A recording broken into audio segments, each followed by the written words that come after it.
let's call this meeting to order and stand to pledge the allegiance. Would you please report after Director Wood the Pledge of Allegiance? I pledge allegiance to the flag of the United States of America and to the republic for which it stands, one nation, under God, indivisible, with liberty and justice for all. Thank you, Mr. Wood. Thank you, Mr. Chair. All right. The Metro Cable announcement. The open session meeting is videotaped for cablecast on Metro Cable 14. Replay on Monday, January 16th at 6 p.m. and Wednesday, January 20th at 2 p.m. on Channel 14. Webcast at www.sacmetrocable.tv. The public opportunity to discuss matters of public interest within the district jurisdiction, including items on or not on the agenda. Are there any speakers, Madam Clerk? Yes, we have two speakers, at least that I am aware of. The first speaker I will call on tonight is Mr. David Warren. He was going to be calling in this evening. Hey, Melissa, this is John Lavra. Can we make a record that we have a quorum before we begin? Oh, yes. I'll go ahead and call roll first. All right.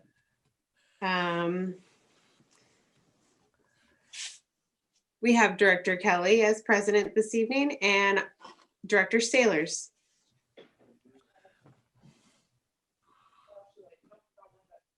I see you, Director Sailors, but I also see you're still muted. You might have to do it. Yeah, There you go. thank you. I can't, for some reason I couldn't unmute myself, but I'm here. Thank you. Okay, great. Thank you. And Director Clark, Here. Director Gould, Present. Director Orzali, Here. Director Wood, Here. Director Sheets, Present. Director Jones, Here. Director White. Here.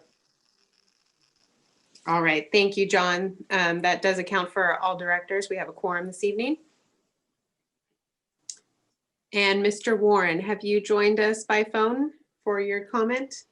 Hey, Melissa, this is Arthur. So I did not see any of the numbers that you mentioned would be Mr. Warren's. So I do have a call-in user that's not identified. I'm going to allow them to talk to see if any of them are Warren. Okay.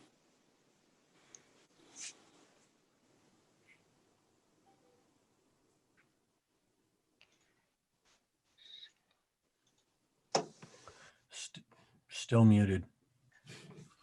Mr. Warren, we can't hear you yet. Can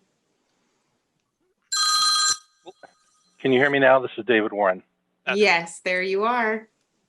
I finally got the instruction on how to unmute over the line. My name is David Warren, and the reason you've hopefully seen the letter which I submitted in anticipation of this brief phone call.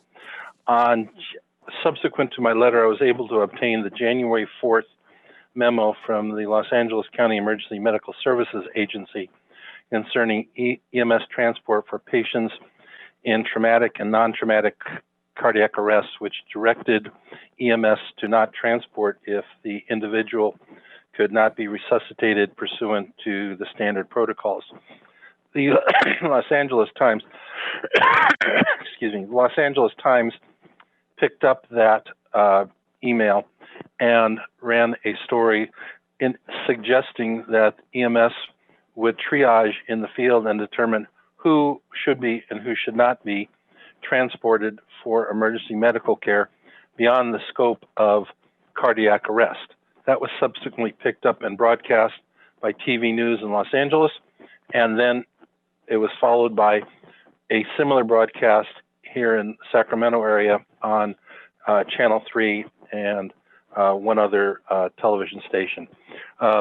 Being one of those seniors that always worries about not being transported, I contacted the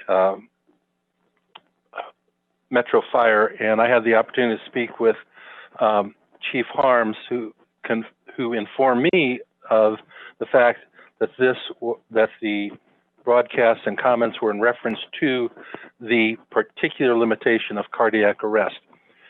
It's unfortunate that other people who I've spoken to are now of the belief, based upon misinformation, that in certain circumstances, i.e.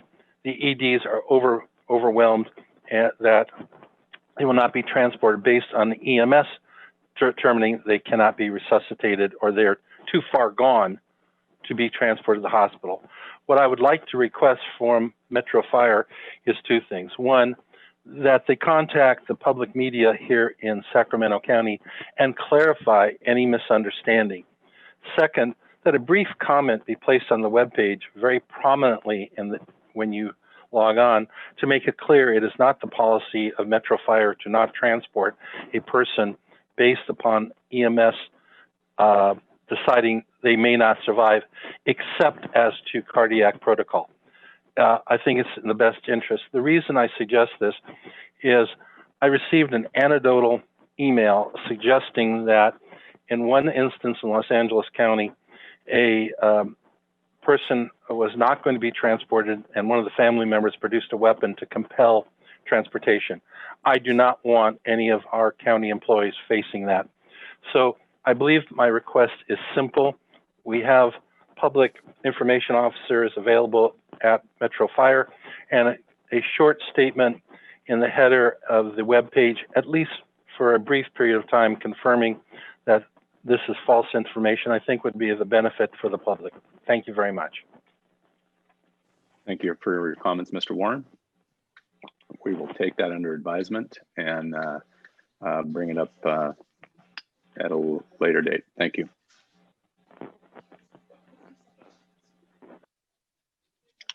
All right, then. Moving on to consent agenda or consent items. President Kelly, we did have one other speaker this evening. We had Joe Pick with the Firefighter Burn Institute joining us. I apologize. Mr. Pick, please come forward and join our merry band. Thank you. Thank you to the board for having me. My name is Joe Pick. I'm the executive director of the Firefighters Burn Institute and a retired fire captain from Metro Fire. I'm here today to first off thank the board and Metro Fire for their support of our organization. Our boot drive in Citrus Heights is our largest fundraiser. In 2020, we took a big hit in many of our fundraisers, but the fact that we had the fundraiser before the COVID situation hit really helped us out financially. We have made the decision to move forward with the boot drive again this year, adapting to and following all protocols that are given to us by CDC, state and county, as well as Citrus Heights. I've been working with Chief Harms in regards to this. And again, I can't let you know how much I appreciate your guys' support of it. I have an item that has been sitting in my office for quite some time. You see, it has that beautiful date of 2020 that some of us might want to forget. But this is something that I've been meaning to get to Chief Harms. In addition to, I'm not sure if you can see it back there. This is our official trophy for the Chiefs Challenge. And I was going to deliver it, but to him personally, but I decided I wanted to deliver it to the board. As you can see, Chief Harms has his name in the last 3 spots, and I will be happy to give it to him when he gets his spot in 2021.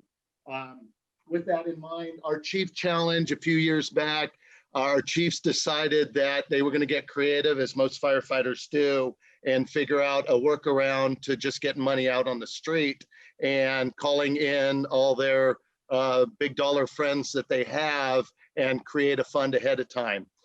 So I'm wishing Chief Harms and my organization that I retired from to be the victor again by raising a large amount of money. Again, to get back to the roots, Firefighters Burn Institute is a firefighter charity. It started in Sacramento. It is a Sacramento area firefighter charity. And the support that we get from our organizations in our area is immeasurable. So I'm here to thank you guys and let you know you got a trophy that as long as Chief knocks it out of the park again, it's his to put on his desk. So that's all I have for you guys. Thank you. I live in your district. I live in Metro Fire. I live in Carmichael. So thanks for keeping us safe and doing what you do. Thanks, Joe. Thank you, Joe. Thank you, Joe. Mr. Pick, thank you very much. And thank you for the support that you've shown to many of the different charities that Metro Fire has participated in. And I thank you again for treating me so well at the Pig Bowl for a couple of years there. Of course. Or the Guns and Hoses Bowl, excuse me. Apparently they're still planning to have it in July or June or July. So Jim Barnes is very committed to making it 50 years in a row. And I believe this would be 49. So we'll be present there as well. All right. Well, thank you again. Any other speakers, Madam Chair? Or excuse me, Madam Clerk. I didn't have any other speakers contact me beforehand, but Art, if you could unmute everyone for just a moment and make sure there isn't anyone else joining us. Yep, doing that now. President Kelly, this is Director White. I didn't know if you wanted to take a moment at the beginning or at the closing of tonight's meeting for a moment of silence for our neighboring fire chiefs who have passed away last month. And we also lost another prominent member, original member of Metro CERT team. So, perhaps before we close, we could take a moment of silence then. We absolutely, I believe the chief will discuss that exact item under his report, and then we will conclude our meeting with a moment of silence and include both of those gentlemen in the effort. Perfect. Thank you, Director White. Okay, attendees, you have the ability to unmute if there is something you would like to say at this time. Looks like no response. Seeing nothing. Okay, then we will move on to our consent items. Mr. Chair, I'd move this consent calendar. Oh, second. Okay, there's a motion and a second. Are there any questions on the consent calendar? Seeing none, Board Clerk, will you please take the roll? Yes, Director Sailors. Aye. Clark. Aye. Gould. Aye. Orzali. Aye. Wood. Aye. Sheets. Aye. Jones. Aye. White. Aye. And Kelly. Aye. Motion passes. Thank you. That will move us to our action items. Item number 1, bid award for rigid hull inflatable boats. And Ms. Castleberry. Good evening, everyone. Thank you for tonight. Last year on March 12th, the board approved a fiscal year 2019 State Homeland Security Grant award in the amount of $186,000 and $23, $186,023. Part of that was for a flood response program. Phase 2, we had done phase 1 in the previous fiscal year. And then another portion of that, a $113,663 portion, was to replace some obsolete equipment in our regional boat program. These are, if you remember, in the past, we had a SHISHGAP 2013 and also SHISHGAP 2014 grant that replaced our that were for some swiftwater rescue boats. And so there was one boat that still needed to be replaced, and we have finally received funding for that. In order to make sure that the specifications for the boat are made, custom made to match the existing boats, we did not put this bid out for competitive bidding. We went directly to the previous vendor who custom built the last boats for us. That would be Rogue Jet Boat Works. As you know, this is a regional program. Our team has done all sorts of training on these boats, as well as regional training with our regional partners. So it was really important for interoperability and consistency to make sure that we have the same exact specifications on this boat, which is why we went directly to this vendor. So with that, the final cost of the boat is $113,663. This will be covered entirely by the grant. And what we are requesting from the board tonight is that the board approve the request for exception to competitive bidding and approve the bid award to Rogue Jet Boat Works. I can take any questions if you have any. Are there any questions for Ms. Castleberry from board members? Mr. President, sorry. Yes. Yeah, I don't have a question. I just like to commend Aaron Castleberry on all this work for this grant funding and keeping it moving, especially when it comes to regional work for water safety, water rescue. Thank you very much. Thank you, Director Jones. Any other questions or comments by directors? Entertain a motion. Yes, Mr. Orzali. One question for Aaron. By what process are we allowed to go outside of competitive bid? I mean, I realize that there's a structure to allow us to do this. Yes, so we have in our process, there is a request for exception to competitive bidding. It's a form that one has to fill out when the situation comes up. And there are very particular circumstances. Let me pull up here. What they are, they're indicated on the form. I believe the form was included in your board packet. The applicable categories is that the requested project is an integral repair part or accessory that's compatible with existing equipment. Mm-hmm. The next one would be that the requested product has unique design or performance specifications that are not available in any other comparable product. Right. The next one would be that the requested product has been standardized by the district, which would be the case here. And the use of another brand or model would require considerable time and funding to evaluate. So that was one of the items that we indicated for this particular request. The next one would be that the requested product is one in which staff has specialized training or extensive expertise, and that retraining on a new product would incur substantial cost and or time or funding. That was something that we also indicated for this particular request. As I mentioned, our regional boat teams have trained extensively on the existing specification.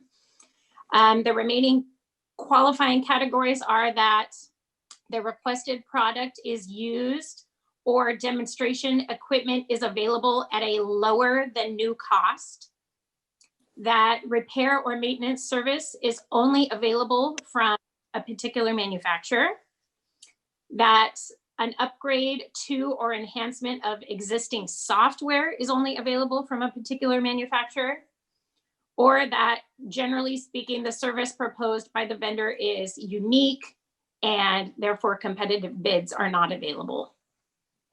So those are the different categories. And basically the process is that whoever is requesting the exception fills out the form, indicates which category the request meets, and then completes the form with a detailed explanation on why it meets that qualification and why it should be considered as an exception. Thank you, and I just wanted to have that recorded in the public record that there is precedent and protocol for doing this. Yes, this is part of our purchasing policy. There is a provision for exceptions to competitive bidding in our purchasing policy. Great. Mr. Chair, I make a motion, we adopt staff's recommendation. I second. Who was the second? Jen Sheets. Okay.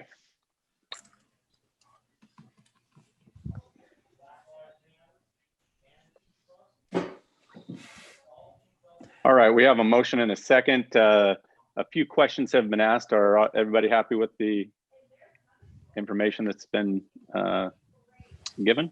All right then, Board Clerk, will you please call the roll? Yes, Director Sailors, Aye. Clark, Aye. Gould, Aye. Orzali, Aye. Wood, Aye. Sheets, Aye.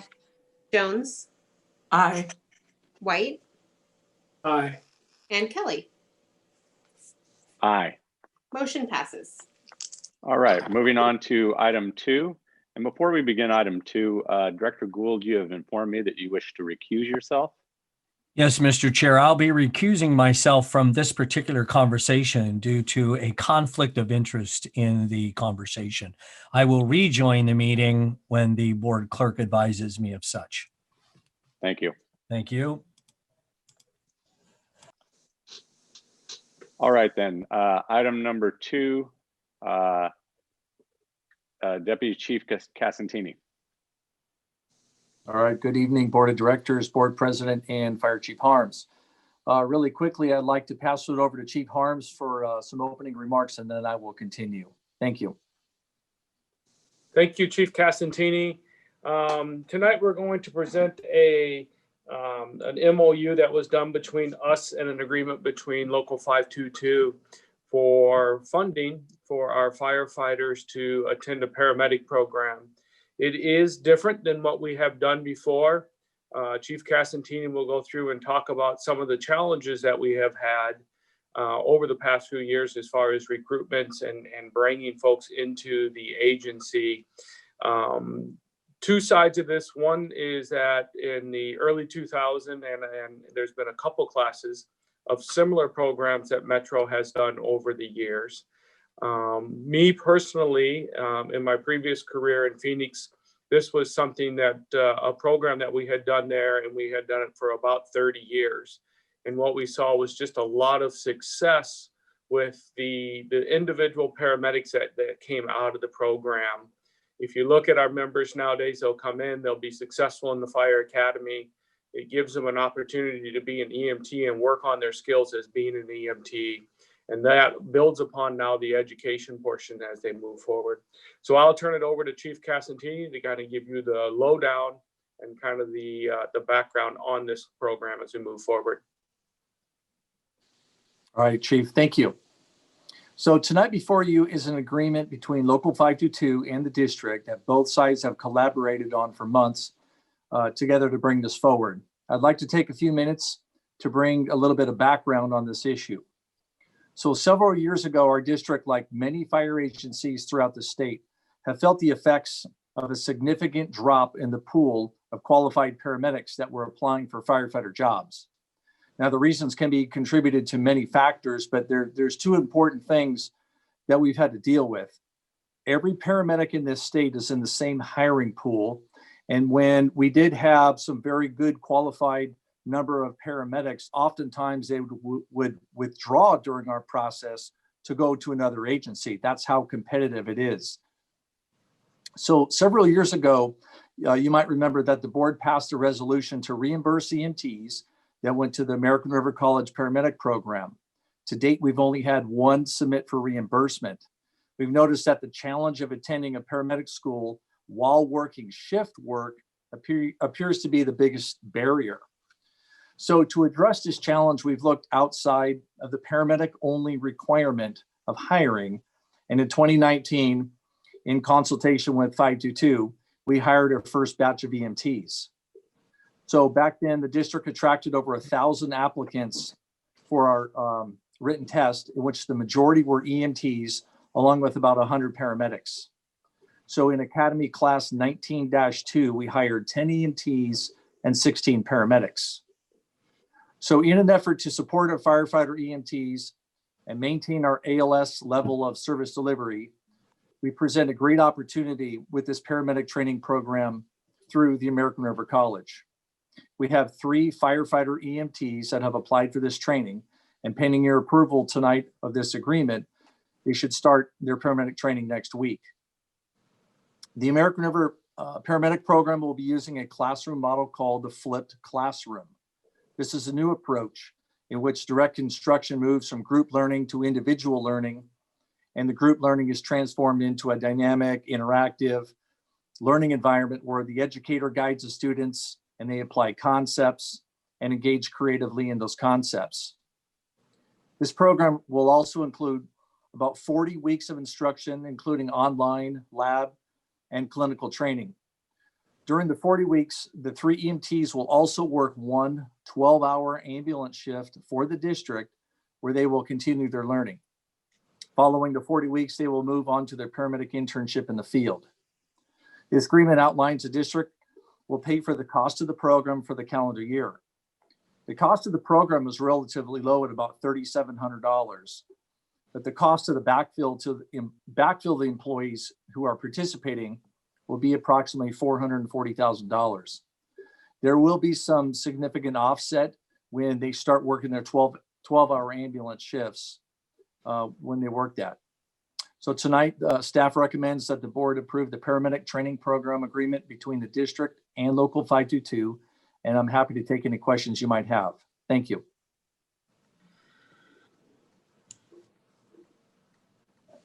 Mr. President, this is Cindy Sailors, Director Sailors. I have some questions. Ms. Sailors, please.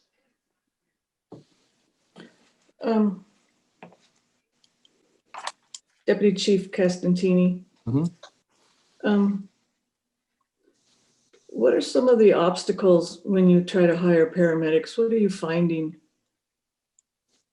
when you try to hire paramedics? Yeah, good question. So what we're finding is a lot of the paramedics out there have absolutely no field experience. They literally go from the EMT training right to the paramedic training. So they're very, very inexperienced. On top of that, they're very, very young. They don't also have much life experience. On top of that, when they're very young and don't have much life experience, their background investigations become a little challenging. They haven't had enough years between some significant events and their maturity. So those are our challenges.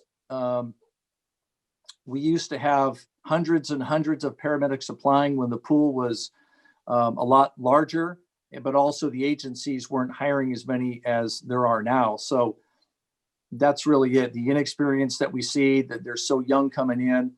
And we saw a big increase on the maturity, the test scores, and the professionalism with the EMTs that we did test. So our goal here was always to hire the best person rather than maybe the best paramedic. And so these EMTs have really stood out, and I think they're ready for the training. I think we can support them through the process. Director Sailors, I'd also like to comment is that there's a little bit of unknown that's going to happen too. While we were working on putting this program together, because of the challenges that we've had, a number of paramedic programs have either stopped, they've delayed, they're having challenges getting their members through the clinical portions of the program. Unfortunately, I think there's going to be a large amount of hiring for everybody that didn't hire over the last year or 18 months. Again, and the pool of paramedics is going to become less and less that is out there. So why the rush to do it now? Why the rush to get these EMTs who are just off of probation into paramedic school right now? So I think what we have is just a great opportunity, and that opportunity has been driven by COVID. I think in the beginning, we had probably about 7 to 9 folks that were interested. Because of the prerequisites that needed to be in place, we ended up with 3 people. It's a pilot program. If you look at the agreement, it's a 1-year agreement with Local 522. And it really puts us in a position to be able to, and if you look at the training program, as long as it takes, it's really trying to be as proactive as we can to maintain service delivery and look at a program for success. I feel that in the end of this, we're going to be able to evaluate the program and say what were the strengths and the weaknesses. And as we move forward, I do not see the hiring challenges that we're having. I do not see them going away in the next future here at all. So my next question is, what are the requirements for this training program? Because they are not listed in the side letter. And so my concern is with the side letter, one of my concerns is the membership out there, when they read this side letter, how are they going to know what the qualifications and the requirements to sign up for this program, what are they? Because they're not listed in the side letter. Yeah, Chief, I can take that. Thank you, Director. So the requirements for the program were listed in separate emails to the membership. And they are as following. You have to be a EMT in good standing with the district, also an EMT that is off probation, and an EMT that also qualifies for the prerequisites for this program. You also have Why is it not in the side letter? You know, honestly, we had our attorney and the attorney from Mastagny draft this, and they just did not feel it was really important to put in the side letter because the side letter really addresses contract language that both sides agree to. And it's possible that the requirements might change if this is extended, past this first year. So that's why it was just not put in. It wasn't recommended by the attorneys.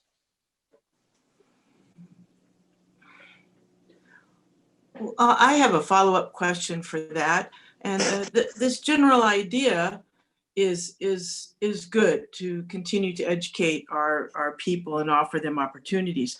But back to this, with the rollout, and anyone can, I don't care who answers this, but this question of the rollout and how was our membership notified that this opportunity was going to be presented?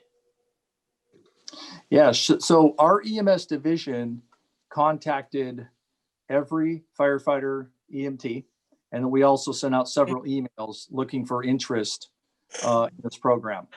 So there was a direct contact, and everybody had plenty of opportunity to sign up. There was also a 2-hour evening orientation.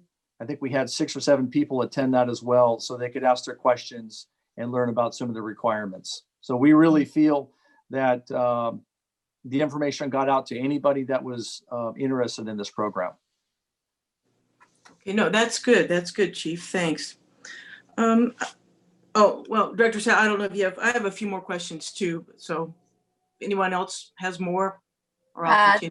Director Sheets. So whenever you guys are finished, I also have a couple of questions and comments. And this is Randy Orzali, and when Director Sheets is done, I have a couple of questions.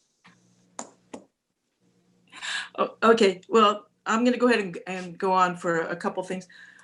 My big overall policy concern on this is the return on our investment. We're putting a lot of money into this, not into the pockets of the young firefighters that are doing this, but in terms of using our budget resources. And so on the one level, I have a concern about our investment in this and what is the commitment and investment of the participants when they're chosen. For example, how long will they be required to work as paramedics? How long will they be required to stay at Metro Fire? And I know those issues can be very broad and concerning with big, broad labor issues, but this is part of the equation of return on our investment. And I'd like to have a little more security that after putting out almost $500,000, we are guaranteed sustained paramedic service. Greg, I'll take that one. There is no way that we can bind them to a contract on how long that they would stay with us as an agency. We can look back at when we have done this in the past, and out of, I think there's 20 some folks that had gone through similar programs, 19 of them are still with us, and they are members of the, they've all promoted along the way. I would say as a fire service, we have, and at Metro, we really don't have retention problems. If anything, our single roles are the ones that want to be firefighters, and we see that group go to other places for other opportunities. The other one is, as far as how long can they be a paramedic, as being hired into the agency, and I don't want to quote it because I know there's some things that we do, we could not do another side letter that says they have to be a paramedic for X amount of time. There's incentives for them to be able to be in the position. We do not see as an agency that we lose paramedics of people going to be EMTs. So a little bit is that we are not able to contract people into these positions, but we can tell you that as we went through it, as Greg said, we gave expectations, we had question and answer times. We feel very strongly by the investment of putting them on 40 hours to make sure that they are successful in it. And in the long term, what we have seen is that we do not have a problem with retention. And if anything, the investment that we're doing into our people will pay back for our service delivery, probably for this youngest group for 25 or 30 years down the road, we will see them as paramedics with us. Okay, and then a quick aside, and apologies for not asking this earlier of staff, but right now when someone's hired as an EMT and when they're hired as a paramedic, are they required to maintain those certifications? So they are not required to maintain their paramedic certification. Everybody is required to retain their EMT certification once they have that. Okay, all right. What are our neighboring departments and districts? How are they addressing this paramedic shortage? I mean, we've heard of this so often, and it seems like the issue really goes back to recruitment issues. And I realize tonight is not the time to get into all the weeds on recruitment strategies, perhaps how to change a few things up so we get more folks. But we got what? Consumnes, City of Sac, City of Folsom, Roseville, and forgive me if I'm forgetting one, but we have a lot of departments in our region. How are they addressing this issue? It is one of the topics that we talk about at what I would say county chiefs or at the Western Placer County chiefs. And it is the exact same struggle that each agency has for being able to fill those positions. Some departments, because maybe someone would pick to go to a smaller agency, they won't test with maybe us in the city. Other folks like the opportunities that are over here. And so you'll get some people that will test with the city or with Metro, but not the smaller agencies. The uniqueness with Roseville is that they do not have ambulances. And so some folks will test there because they don't want to spend any time on an ambulance. So you have different drivers by different individuals. One of our communities here, just in our region right here, just went through a testing process and an interview process. And talking to that chief who sat on all the interviews said almost exactly what Greg had said, was that the individuals that had came through as EMTs showed just a better level of maturity, more experience, more life experience, but they're struggling in between EMT and paramedics and hiring. I know that both Consumnes and the city, definitely we have conversations, and with Local 522, about this paramedic program and the opportunity, and everybody is looking at what is that option that is going to be out there. One of the things that with ambulances, and I know between the city fire and with us, is that you look at your balance of staffing of EMT and paramedics, is that the paramedics know they will have to be moved off their companies at a certain point in time, and that they'll have to be moved over to the ambulance. And years ago, when there was not enough paramedics, that happened here, where people would be moved out of their regular assignment and then moved over to an ambulance. And our goal is not to have that happen, is to have that balance in staffing. That balance is across there. But right now, Greg is the chair of the regional diversity group. He is the chair of that, along with Melissa Maddox is on that. We work very closely with CPF and some of the other programs that are there to look at that pool of folks that we have out there and try to reach out to as many as we can and being able to bring them in and put them into the program here. But it is a conversation that all of the fire chiefs are looking at, and looking at those things as far as the pools that we have, each of us are competing for. I'll just have one more question, and then I'd like to hear other folks' questions and comments. Again, it's this idea of risk on our investment or return on our investment.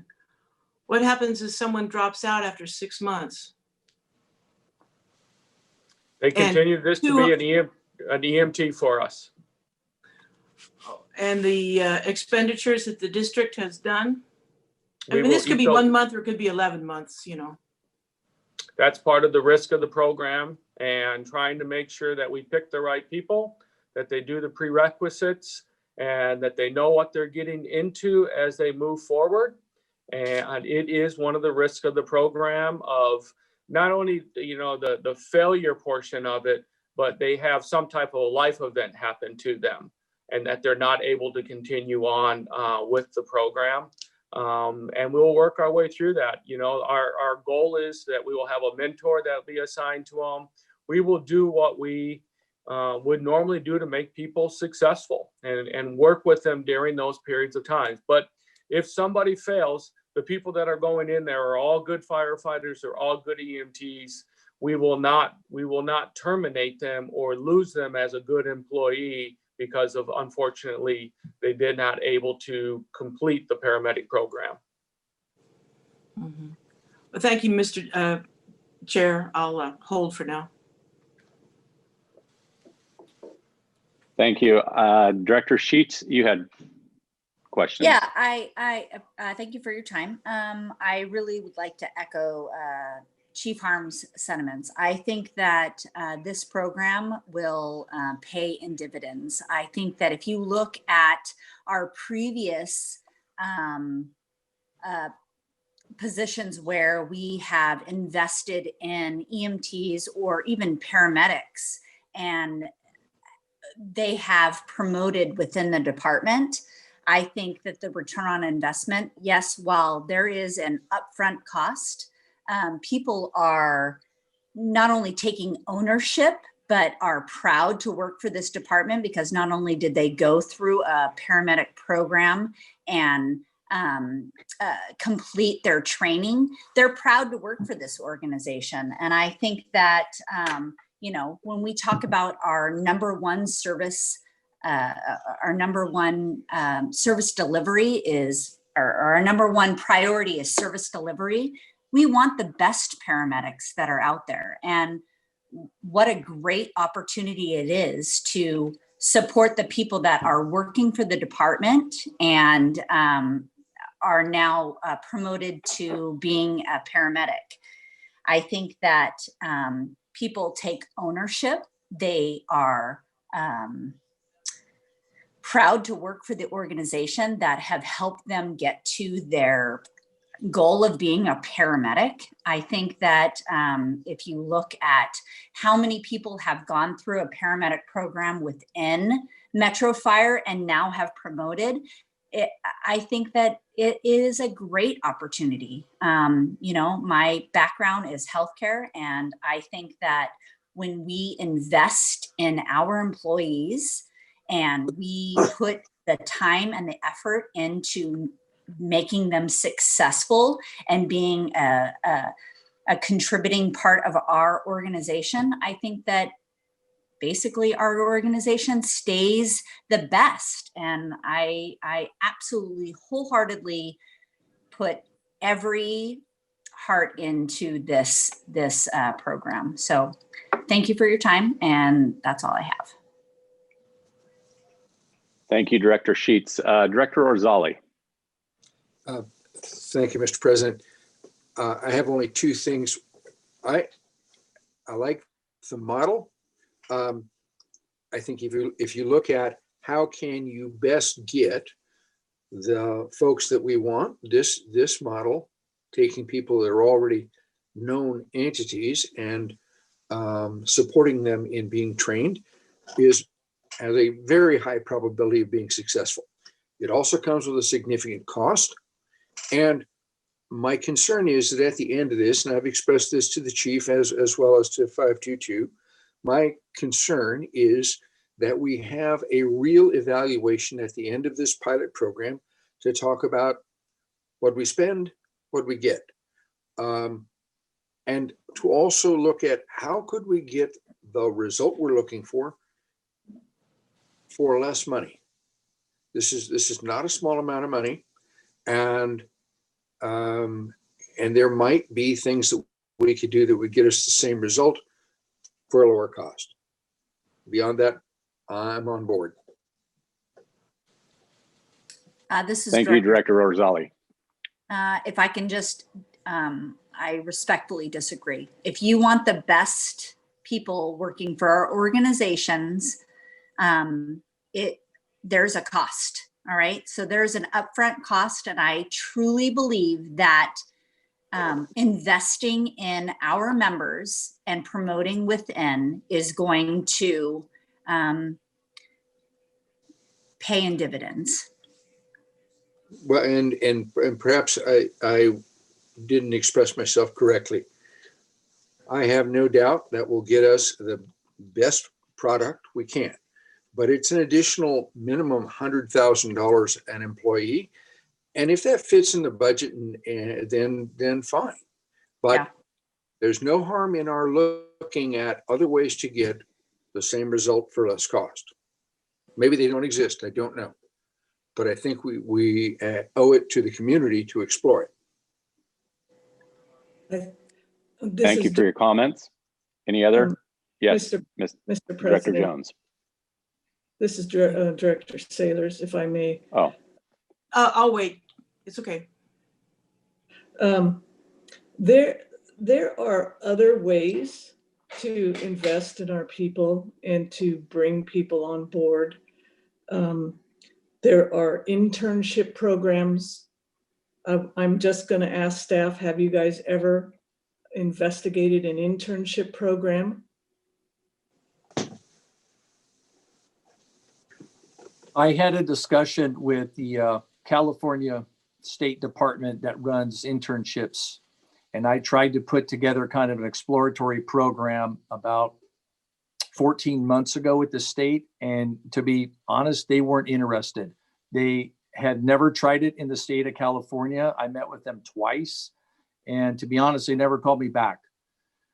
They looked for a lot of state grants, federal funding, and they said that the EMT to paramedic advancement has not been done, and they don't have any support to move forward on it. So yeah, I did meet with them over a year ago.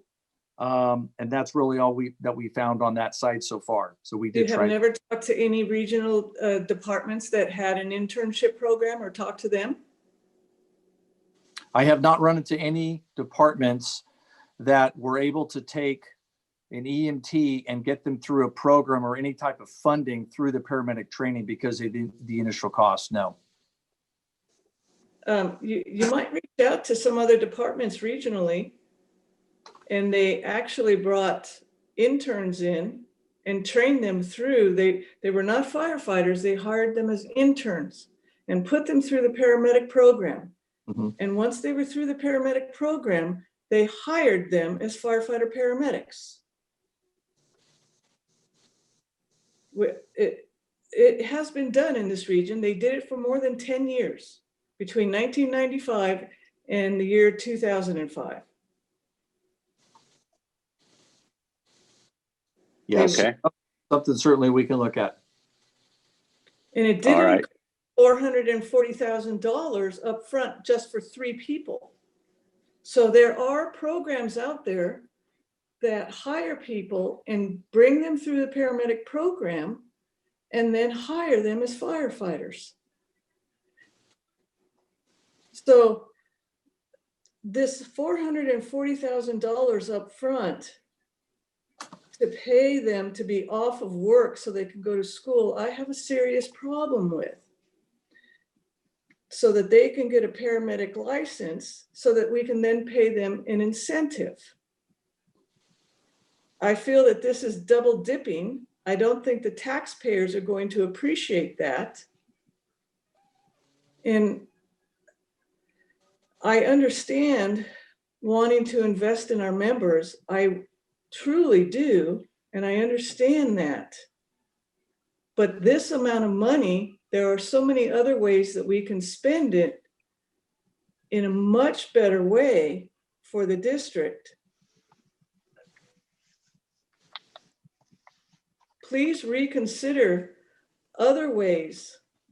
There are internship programs.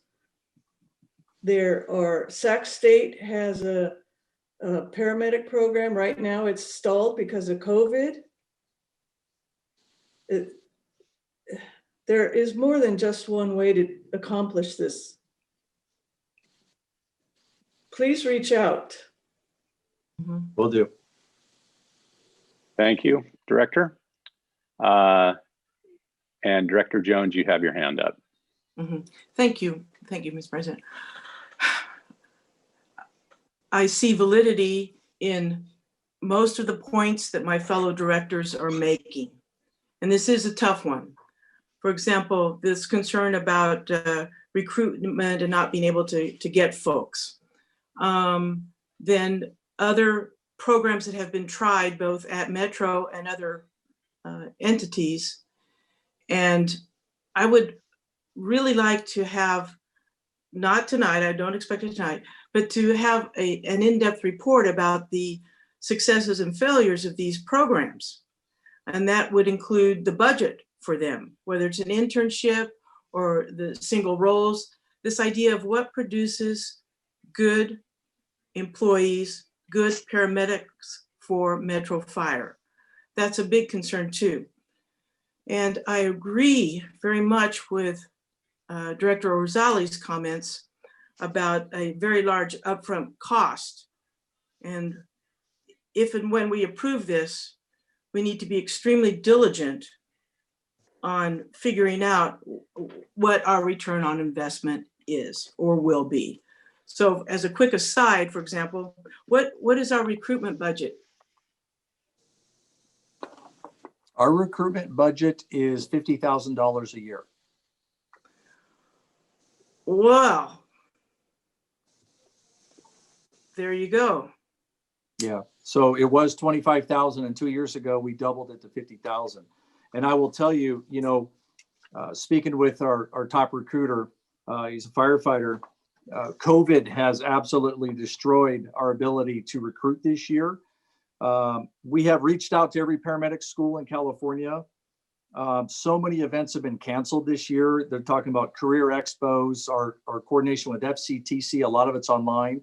Next Thursday, Metro is participating in an online webinar that's going to have up to 1,000 candidates on it, so they can ask us direct questions and we can, promote the district. So we've had to be creative this year. We're hoping that 21 is going to open up the venue so we can get about a dozen of our recruiters out to all these important events.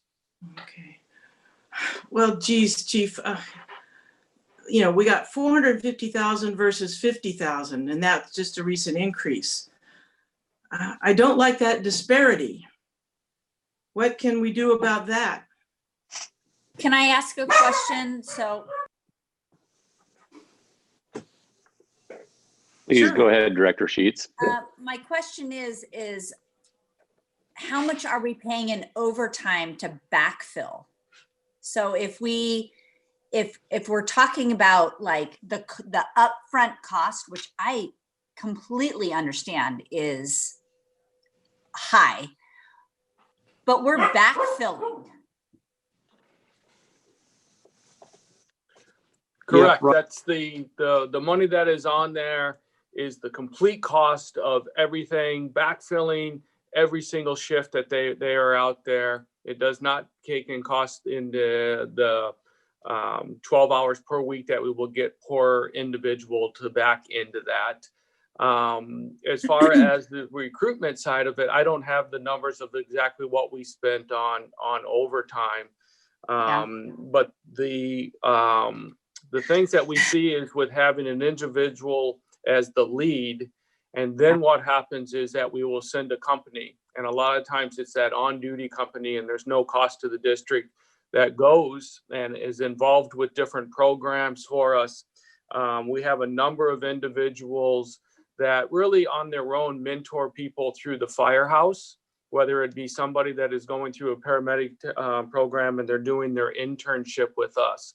And what we found is that a lot of times it's having that individual that looks, acts, and seems very same as the people we are trying to recruit. So we do have the opportunity that we take recruitment and spread it across a number of areas. The actual recruitment, I think what Greg is talking about there, has overtime costs that are in there. It has some things that we do as far as buying material. And then there are sometimes, at least in the past, there was some times where you would pay to be at a site to be able to do things. But some of the best recruitment that we have done has been with our coach and with the recruits, and then having the college athletes come to the training academy and spend a day down there with the recruits, and being able to look at the physical side of the job and being able to recruit people through there. That really doesn't have a dollar cost for the people that are there. It's more of a time investment portion of it than it is anything else. Thank you, sir. A quick review question, Mr. Chair. Does this go for 9 months of a school year? How long is this? Yeah, Director. Forgive me, I don't have it in front of me. No, so it's about 40 weeks of education, and then that'll take them into probably the fall. Then they'll do their paramedic internship. So we're looking at the entire calendar year of 2021. Okay, and their internships, will they be the third person on the medic then? That is correct. Okay. Will they be pulling a 12-hour shift as an EMT on an ambulance with 2 folks? That is correct. For the first 40 weeks they will, and then probably not during their internship. But will that be a 56-hour on the internship? Yeah, that's correct, 56 hours. All right. Well, Mr. Chair, right now my final comment is it's difficult for me to support this, but I can as a pilot project, but with a very strong caveat, and there's no way to enforce this, but the very strong caveat of taking a hard look at this at the end, and also a very hard deep dive into our recruitment. Because I'm sorry, this 50,000 versus 450 is still, that shows there's a need to take a look, for all of us, to take a look at our recruitment program. And this could fill a gap. And like Director Sheets says, over 20 years in terms of not having the extra paramedics, it's such a long term, it's kind of hard to think about. But my point is I can support this with all these other things getting into motion, because I think that's part of our job as directors, is to look at alternatives. So that way I can support the comment from Director Azali as well as Director Sheets. And the concern that Director Saylor's raised about the expenditure, that's a very difficult one. It's a very difficult question. If I can just say something that, unfortunately, when it comes to recruitment, especially in healthcare, you pay for what you get. I think that our members, because we are a very established and well-respected organization, we get the best. And I wholeheartedly believe that we absolutely hire the best. And if this is an upfront cost that we need to do to ensure that our constituents, our public is taken care of with our members, not our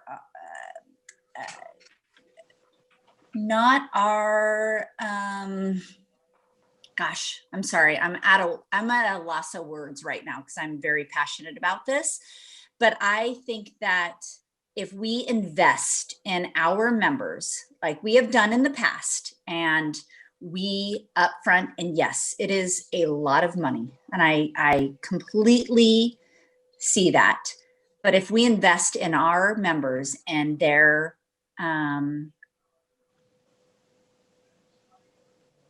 them promoting within, I truly believe, just like in healthcare, that people are more loyal. They have ownership. They really believe in the department, that they're more likely to stay. And I truly, truly believe that this is going to be good for our department. And I truly believe that this is good for our constituents. And because we all live in the district, I truly believe it's good for the district. And Thank you. I will yield my time. Thank you, Director Sheets. 522 Rep. Mr. Mike McGoldrick would like to have a word also. I just wanted to acknowledge the expense of the program. I understand the concern, and I also realize that there is no guarantees. I will tell you, I've been with this organization for 30 years. I've been an academy instructor. We invest an enormous amount of money into folks that are unknown entities here. These three are known. We know they can perform the job. I'm confident they'll succeed. When we end up carrying a person through the academy, put them on probation, and they have insufficient skills, we do end up eventually releasing them, and that comes at a significant cost also. So I just wanted to throw that out there. These guys are motivated and ready to do it, and I do understand the concern. And the last thing is, just for being on the record, we have had multi versions of an internship program here at Metro Fire. Predecessor agencies before Metro Fire was formed have always been motivated to put their people through paramedic school. And this is just another attempt of trying to find something in a timely manner in order to make it happen. Thank you. Thank you, Mr. McGoldrick. Are there any other comments? Yeah. Director Kelly? Yes. Oh, Director Kelly. Director Wood? Oh, I'm sorry. I just want to add, I would echo the comments from Director Sheets. She said it better than I could. But I think we do have a policy, if not something formal, at least informal, that we are hiring and seeking to hire paramedic firefighters, and have a desire at least to have all our frontline personnel be paramedic firefighters. So I think it's worthwhile to take some action that puts the money, even though it is a lot of money, where our mouth is and where our goals are, and work towards helping our members get to that position. In the future, this also builds some goodwill, so that in the future, should we on reflection find some other ways to do this, it gives us a chance to have that buy-in from the membership for alternative methods down the road. So I think it's a good idea. I laud the efforts of the district and 522 to put something together and bring it to us. So thank you. Thank you. Director White? Yeah, just one, I appreciate the fact that this is a collaborative labor management agreement. I know management is a hiring right, but you always want to discuss the impacts with labor. A paramedic shortage isn't really new. My first paper for the National Fire Academy's Executive Fire Officer program was on a paramedic shortage in Sacramento. But the pandemic and recent events have definitely exacerbated that even to a new level. When you're hiring, like President McGoldrick said, when you've got a known quantity, you want to you'll take attitude over aptitude because you can train them. And, even when I served as fire chief in the city of Sacramento, I wound up hiring EMTs, many of which after they got hired, went through the paramedic program. American River College has a very good paramedic program. Sac State's program with Jason Hemler is also a good program. It is a significant cost, but at the end, it is a pilot program, and I think we'll continue to evaluate it. In fact, we have had intern programs in the past that I served as the district's first paramedic intern coordinator, but they came at a cost to, and we're talking about an investment which is likely to be, long lasting. When you spread those costs out over, a 10, a 15, a 20-year career of them providing advanced life support services to, to the citizens that we serve, the community, I think the return on investment is there. I think starting small with a pilot program and just a few quality employees, I can completely agree that, there's no guarantees in life, only opportunities, but I think that this is an opportunity for us to maintain or sustain the level of paramedics we need in our system to deliver that level of service. Perhaps the best analogy I heard back when I was researching this more was, you need a certain water level to maintain the level of ALS service you want. And it's as if we have pulled the drain but only turned the faucet on a trickle. We're not getting a volume of paramedic already developed paramedic candidates applying. So you can either choose the few good ones and settle for the other ones, or you can hire the best you can hire and develop them to be at the level you want them. So yeah, I'm supportive of the program. Thank you, Director White. Director Jones, you have your Mr. hand Chairman. up again. Okay. I'll be next, Mr. Chairman. Thank you. Thank you, Delman. All Hey, right. a quick explication here.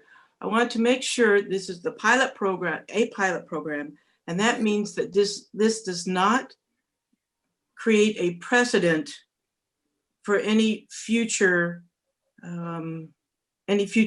programs that we might have. Just straight out, I'm concerned, if we do this for these 3 people and it's successful, that's great. What if we have 20 people next year? I mean, obviously we cannot afford that. So I want to make sure, well, in the legalese of the side letter or whatever, that this does not constitute some sort of precedent, i.e. a minimum floor, because this is just a test. This is a pilot project. That's correct. So Yeah, did I get that clarified legally? The program is a pilot. The side letter agreement expires at the end of the year. Does that suffice for the precedent stuff with when we go into all those sort of side letters and contracts and such? I don't know. That's why we did the side letter and why we did the agreement and why we had our attorneys on both sides, along with some other areas to make sure that there was the program and some of the other factors or questions that came up were taken care of during that time. But all the way through for probably the last 2 years, we have said this is a pilot program that we are moving forward on to evaluate at the end of this and see of how, as Director Orzali said, is a deep dive on how did this work, what things went well, what things can we do in the future then. So no, there's an end date to this. Mm-hmm. Great. And with that in-depth analysis, let's make sure that we have somewhat of an in-depth analysis about the previous programs that we've we've had, and let's compare and contrast and see what we have. Thank you. Director White, you have your hand up once again. Oh, Oh, excuse me, Director Clark, you were okay. next. I apologize. Thank you, Mr. Chair. I support this program. I think it's a pilot. And after listening to the explanations and all the analysis and all that from the chief and Mr. McGoldrick, I think that we really should invest. We should invest in people that we already have. And I agree with Director Sheets that these people are already, we have confidence that they're going to come through. They're going to come through for us. They're good employees. And one other concern that I have mainly, and meanwhile we're doing this, we're looking at this pilot program under the circumstances. We have COVID. I don't know how long this thing is going to go on. We're going to have recruitment issues for quite a while. But I also want to see that we invest more money in our recruitment and have a better effort at recruitment, because that's just ridiculous that the amount of, the budget is really small. It's minuscule. So I support the program because it's a pilot. I know it's expensive as heck, but that's sometimes what it costs to get the best, as Director Sheets has mentioned. That's all, Mr. Chairman. Thank you, Mr. Clark. I would only make the comment that, and I don't mean to speak for Mr. Clark, but we're both familiar with apprenticeship programs, and apprenticeship programs are the best training programs available. You put the investment in your people and they will become better employees, more loyal and appreciative of the opportunities that you've given them. But this is a good deal of money, and I don't proceed with this lightly. But I do believe that it's a pilot program that is worth looking into, because in this day and age, it's not 1995 to 2005 where that is in our rear view mirror. But it would not hurt to look at the programs that have existed in the general area in the past and see if there's any opportunity to work some of the components of those programs in, and look forward to seeing how things flush out at the end. And those are all the comments that I have for now. I would accept a motion on the item if there's anybody interested. I will move it, Mr. Chair. I'll second, Mr. Chair. We have a motion from Director Clark and a second from Director Wood. Board Clerk, will you please call the roll? Yes. Director Sailors.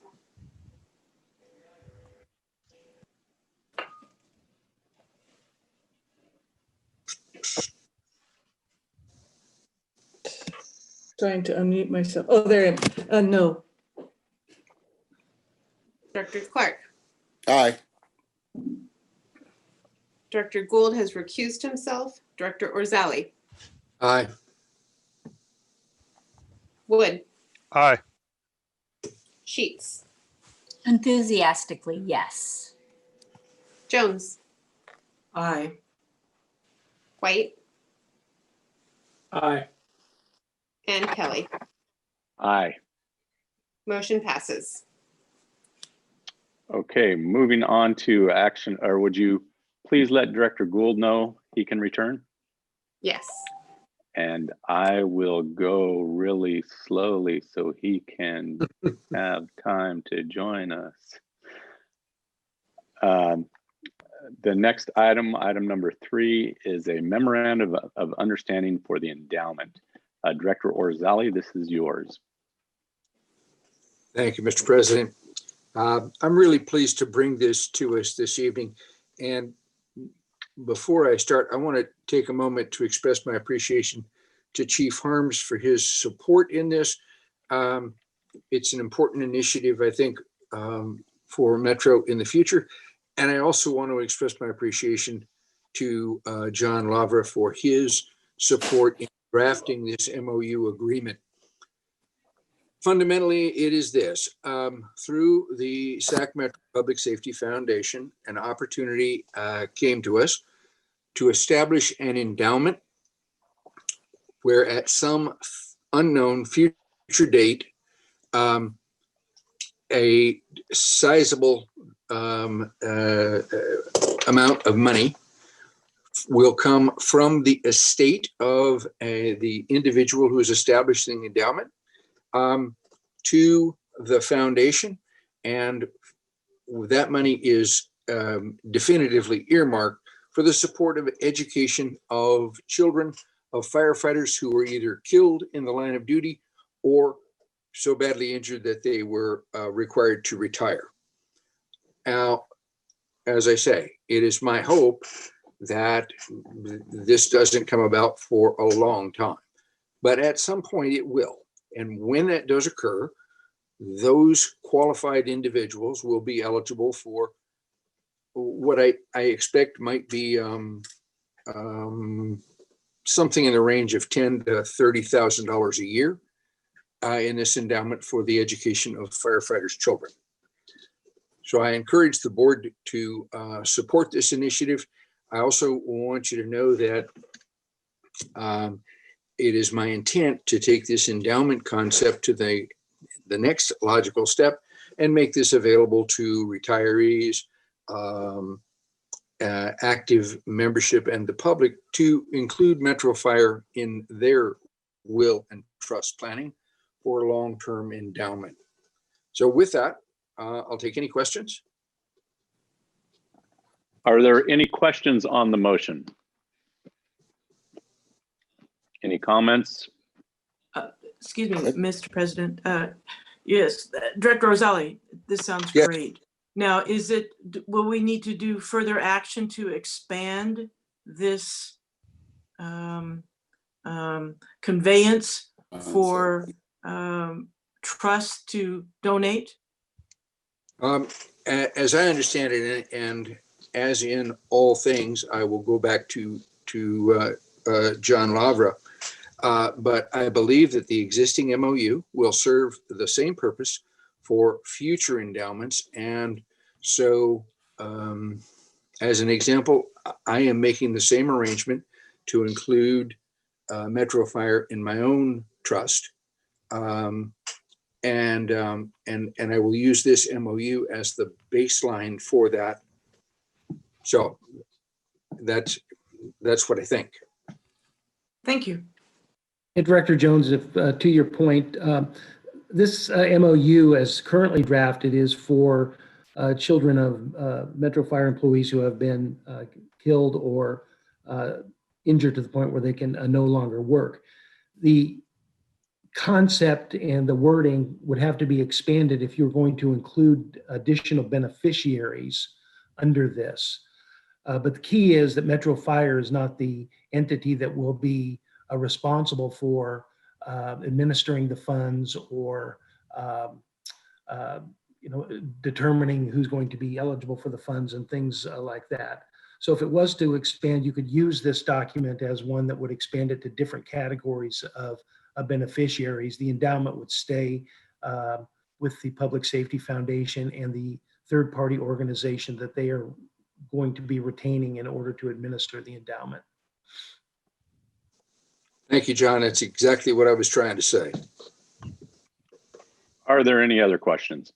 Yeah, Mr. Chairman, Director Rosali, is this, I mean, I get a little conflict there because first we said it's only for children of firefighters, and then we're saying also that Metro Fire employees.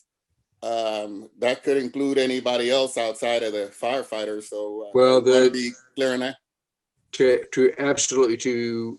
be clear on that, for this gentleman, he has very clearly outlined for what this money is to be used, and that will serve as a guideline for the Public Safety Foundation. In my own case, I'm outlining what I want my money to be used for. Other individuals will have the same opportunity. So thank you for that clarification. Any other questions of board members? Mr. Chair, I'd move staff's recommendation. Director Woods? That was you moving I the, second. and Director Clark seconding me. All right, we've got a motion and a second on the floor. Board Clerk, will you please call the roll? Director Sailors, Aye. Clark, Aye. Gould, Aye. Orzali, Aye. Wood, Aye. Sheets, Aye. Jones, Aye. White, Aye. and Kelly. Aye. Motion passes. All right, action item number 4 is a response to the request of Mr. David Warren. We heard from Mr. Warren earlier this evening, but I believe it's on an unrelated matter. And this evening, Director Orzali, could you please cover Mr. Warren's request for this action item? Yes, thank you, Mr. President. At our previous board meeting, Mr. Warren spoke and sent a letter, and then he again talked this evening about a related but different task. What he originally asked was that our board issue a response to in support of the wearing of PPE and the observation of COVID protocols, because he had seen in his experiences in the hospitals, had seen examples where people were not following those protocols. And his concern, I would mention, is specifically about Metro Fire personnel. So when our personnel encounter someone who's not following those protocols, it places them at risk. And that was his initial concern, whether that was another agency or Metro Fire or the public. And what he asked was that we as a board respond to it. I think it would be completely appropriate for us to produce a letter that says we in Metro Fire support for all people following the protocols of COVID and the wearing of PPE, and posting that on our website.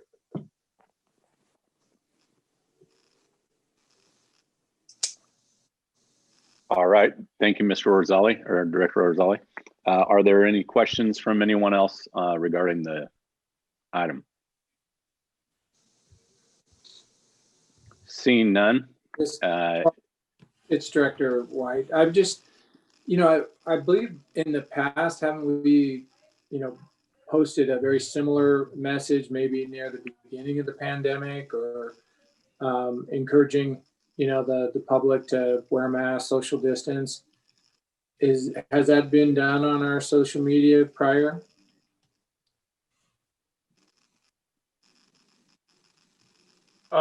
Director White, we have encouraged internally to our own folks, and that we follow the public safety or the public health guidelines, but we have not taken upon ourselves to post that on our social media internally as the fire chief and with our members. We have had protocols that are in place for following the directives from the county.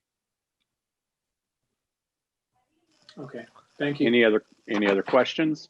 Mr. Chair, I have a quick question for Randy. Please, Mr. Gould. Randy, this is really just a motion to start formulating a letter. Is that correct? Fundamentally, yes. Okay. It's to saying that we're going to approve the idea. We'll formulate a letter. Yes. All right. So the next step would be once the document is in draft form, it would come back to this body for revision or suggested changes, and then we would once again make a decision as an action item. I'm fine with that as a protocol. Okay. I just think it's important as we formulate this letter that we consistently identify experts beyond our bandwidth and align or reference those organizations that are setting those standards. So it doesn't come across as Metro Fire is establishing any kind of, established criteria or anything of that nature, that we're just supporting what is good practice in the community. I agree. Okay. Thank you. I would like to echo his sentiments. I think that, we are putting in place the guidelines from the CDC and the World Health Organizations and the state of what our responsibilities are as an organization. And I think that, we continue to do what we need to do for our members to protect our constituents. And I'm not sure whether a letter is going to change anything. It might not, but it has more effect than no letter. At least it has it is a restatement of the obvious, and I realize this would come off like a Mother's Day initiative in the legislature, but it has the potential to be of benefit. It does make a public statement about both COVID and Metro Fire, and I don't see a real downside to it, and I do see a potential upside. Mr. Chair, with the comments made, I would like to make a motion that we adopt this action item. There's a motion, I'll second. and Director Saylors is seconding the motion. So we have a motion by Director Gould, a second by Director Saylors. Seeing no further questions. Well, Matt, actually, I think have Gay a has a hand up. question. Gay, you have a question. Yeah. Oh, No, I see actually, your hand up. comment. It's good. Now I It's see all your hand good. up. Okay, thank you. Let's send the letter reiterating proper protocols, because my goodness, here we are. We're on the side of Uncle Tony. Uncle Tony, Tony Fauci. Let's just do it. Thank you. Thank you, Director. Board Clerk, will you please call the roll? Director Saylors, Aye. Clark, Aye. Gould, Aye. Rosali, Aye. Wood, Aye. Sheets, Aye. Jones, Aye. White, Aye. and Kelly. Aye. Motion passes. Moving on to reports. President's report.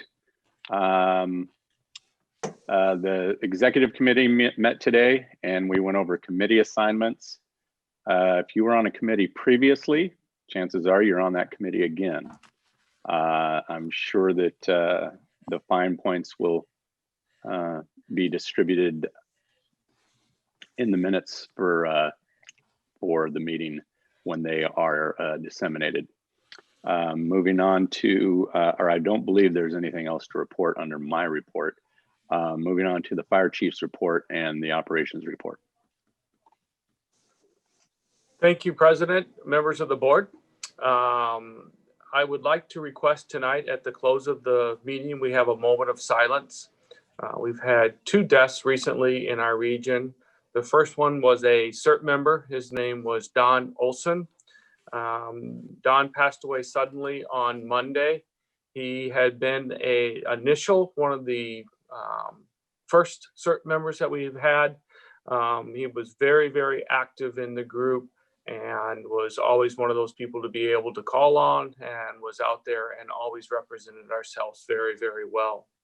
And as Director White said, the loss of Forrest Adams. Forrest was the fire chief in 2007. He began his career in 1977 with the city of Sacramento. He also had a 37-year Coast Guard service to his country. And so at the end of tonight, if we could have a moment of silence, I would appreciate that. As far as the district promotions, we've had 2 promotions that'll be effective on the 17th. Captain Shannon Chamberlain and Captain Joe Schmidt. Congratulations to both of them. On the other end of it, we've had about 70 plus years that have left the district. Captain Brian Benton with 26 years, Captain Craig Henderson with 26 years, and facilities manager George Graven. George had been with us as 19 years and had been in charge of the facilities for at least like the last 5 or 6 years. We wish them all well, and we wish them good luck in their next chapter as they move forward. Recruitment opportunity for Academy 20-1. We'll start our internal recruitment for firefighter paramedics. That would be with the single role program. For reassignments, we had to advertise for our COVID-19 unit effective on the 18th. Firefighter Christine Rivera and Michael Skaggs were assigned to that unit. That group has done just an outstanding job, and Chief Mitchell is going to talk more about COVID and testing, and as we move forward now into the vaccine side. And it has been an interesting year. These folks have represented us and have just done a great job out there on the testing side. We will continue testing, and as I said, Adam will talk more about vaccines. We did a little bit of reorganization on the support side of the support branch of the organization for Chief Wagaman. He will inherit community risk reduction, fire investigations, and fire dispatch. And then for the administrative side, Chief Casantini is going to take over IT or information technology. When I arrived here, Greg was the fire marshal at that time and had been in that position. And then he had spent another 4 years managing over there. Greg, thank you very much for your time and what you did over there on that side. Tyler's background coming in with the community risk reduction, his last assignment at fire dispatch, and then his long connection with fire investigations and the management of that, and being an arson investigator himself was just kind of a natural fit for those things to come together. So we look forward to just a little bit of the changes that we had. As far as meetings, ourselves at the Sac County Fire Chiefs Association, the executive group, which is the fire chiefs, met at the end of the year. At this point, I am no longer the chair of the group, and Consumnes Fire Chief Felipe Rodriguez will be the chair as we move forward. Upcoming events, as Joe Pick had said, with a number of changes as far as COVID, we will still have Fill the Boot. That is February 4th to the 7th at Sunrise Mall. The Chiefs Challenge will be on Saturday, February 6th from 9 to 10. I'll be calling on each of you to help support, because we want to make sure that trophy comes back to the location right here where it belongs at for a long, long time. I'll send you some more information on that as we move forward. I'm going to turn over the report now to Chief Mitchell to give us our operations report. Thanks, Chief Harms, and good evening, President Kelly, directors. Start off, last time we met on December 10th. It's been a while. Oh, by the way, Happy New Year. Metro Fires ran 9,848 total calls. It's been a very busy month since the time we talked last, with the number of building fires. We had a total of 28 dispatches. Of those, we had 16 that were working fires where the whole alarm assignment was assigned. 11 of them were in our districts, 2 in Consumnes, and 3 we assisted Sac City Fire with. Of note, from those incidents, our incident commanders, when they have some valid learning points to take away from any of the incidents we run, we've developed in the last couple of years the after action report process. So out of those incidents, we developed 9 new after action reports that help us to learn. If you didn't go to the incident, it gives you some opportunity to learn from what occurred, some good takeaways for our members to continue to get better at what we do out there each and every day. No surprise, our busiest engine company was Engine 53, and then our busiest medic company was Medic 224, both over 400 responses over that time frame. I'd like to highlight one of the incidents that occurred in the district on December 26th out in Battalion 5, where we had a house fire that resulted in a victim rescue. The outcome wasn't great for the victim, but in light of that, a positive to take away, when the crews found no working smoke detectors in that situation, and I believe a number of the directors were made aware of the smoke detector blitz that we performed on December 30th, 4 days after that incident. Very successful. During that morning on the 30th, we were able to distribute 140 smoke detectors out into the community surrounding the area of the fire incident. We had just about 60 folks receive 9-volt batteries that let us know that they just needed some batteries for their smoke detectors. And then we visited over 250 residences in that time. It was a great group effort. Our CERT folks were involved, community risk reduction inspectors, number of operations folks, Firefighter Burn Institute, the American Red Cross also assisted. So it was a great collaborative effort to take advantage of a sad occurrence, to really reinforce the need for working smoke detectors and how we got out in the community to have those discussions. We also had great media coverage due to the work of our PIO, with a number of the media outlets attending and providing a bigger opportunity for us to spread that message. So that was a good thing. Real quickly, we have our command manual. This has been a number of years that has been put into writing down what we do at Metro Fire and bringing consistent operations. We are at the final push. I'm happy to report it's back at a publisher, and we're getting the proofs back to us. We will be able to roll this out here as a reference for us down the road on any of our company officer or chief officer testing processes, as well as just to do training out in the field on what we do. We also have done a release video. Not sure that you've seen that last month, to let everybody know it's coming. And some of the talents in our agency are unbelievable with the IT side of the house and video. We have a release video coming up when we do that. That really is done well. It's a really professional video to accompany that rollout, to really gather some interest in the field for folks to take a look at that and really establish what we do moving forward into the future for years to come, excuse me. Another item on January 1st, fruition of a huge amount of work allowed us to change our records management system over to ImageTrend.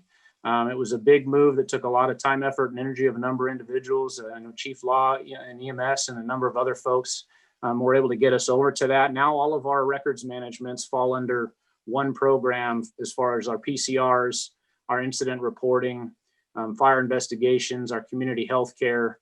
It also allows us to do data mining and data tracking, which will be beneficial long into the future.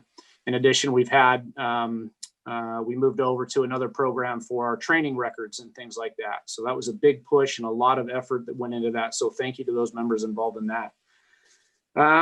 Chief Harms mentioned the COVID situation. We've had, since the beginning, early in 2020, we've had 102 of our members test positive. But our member testing program has been a very, very positive thing for our agency to be able to support. We've done over 1,114 tests of our own members. And so that's a huge undertaking, allowing our folks to be tested quickly. Currently, right now, we have 22 people off. 14 of those folks are positive members waiting to get back to work. The other folks off are either awaiting a test result due to contact tracing or waiting release back to work so that they can get back out in the field.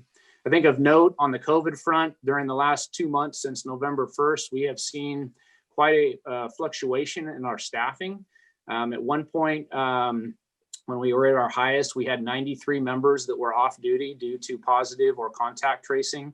Fortunately, obviously, the number back down at 22, we've been as low as below double digits, in the single digits recently. It's a good indicator of where we've been.